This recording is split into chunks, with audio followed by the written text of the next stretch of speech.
ما أن يأتي يوم الخميس من كل أسبوع حتى نرى الجماهير العراقية يتوافدون من كل حدب وصوب إلى بران المرجعية العليا المتمثلة بسماحة السيد الصرخي الحسني دام ظله في كربلاء المقدسة لحضور المحاضرة العلمية في العقائد والتاريخ الإسلامي لسماحته دام ظله. المحافظة الديوانية قضاء الشامية، أهلا وسهلا به. حقيقة سمعنا بأن سماحة السيد الصرخي الحسني يلقي محاضرات في تاريخية عن شخصية المختار، فهذا سبب مجيئنا إلى كربلاء المقدسة للتبرك بسماع المحاضرات. محافظة من البصرة. أهلا وسهلا بك عزيزي. هذه أول مرة تحضر؟ والله المرة الرابعة على التوالي إن شاء الله أحضر. سبب تواجدك في هذا المكان؟ طبعا هنا في هذا المكان سماحة المرجع الديني السيد الصرخي الحسني يلقي محاضرات عقائدية تاريخية، يتناول في هذه الأيام شخصية غامضة نوعا ما، وأراد السيد أن يرفع هذا الغموض عن هذه الشخصية ألا وهي شخصية المختار الثقفي.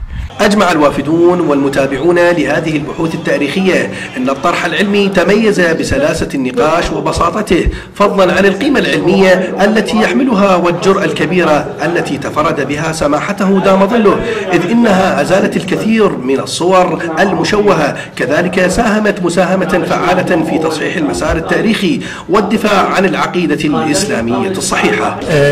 رأينا البحوث التاريخية التي تتضمن التحليل الموضوعي الذي تعتمده سماحة السيد الحسني دام ظله والوارد لكشف الحقائق التاريخية.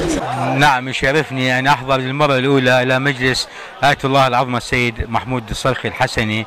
استفدت اليوم من هذه المحاضرة كثيرا، حتى أنه عنوان التعليقات الذي طالما تردد على ملاحظات السيد حول موضوع كتاب ابن نما الحلي في موضوعة المختار الثقفي كانت تحيلنا إلى كتاب شهير جدا للرئيس ابن سينا تحت عنوان التعليقات.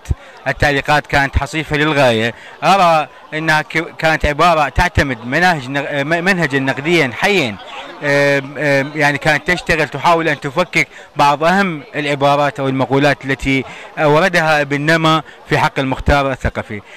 أرى أن الفائدة قد عمت، وأن الملاحظات تحت عنوان التعليقات كانت موفقة جدا. أتمنى أن يستفيد الحضور من هذه المحاضرات. شكرا جزيلا الدكتور مهند طارق نجم، كلية التربية جامعة كربلاء. نعم، أنت وحدك تمتلك حجة ودليل، واللي قصدك ياخذ اللي يريده. أنت بيدك رافع الفكر المتين، إيش عنده غيرك حتى يرفع بيده؟ هذا ما ردده الوافدون من أهازيج شعبية التي تعبر عن تمسكهم بالمرجعية التي نهلوا من علومها الزاخرة عند توافدهم للاستماع لسلسلة من المحاضرات التي يلقيها سماحة السيد الصرخي الحسني دام ظله. لقناة المركز الإعلامي محمد الأسدي، كربلاء المقدسة.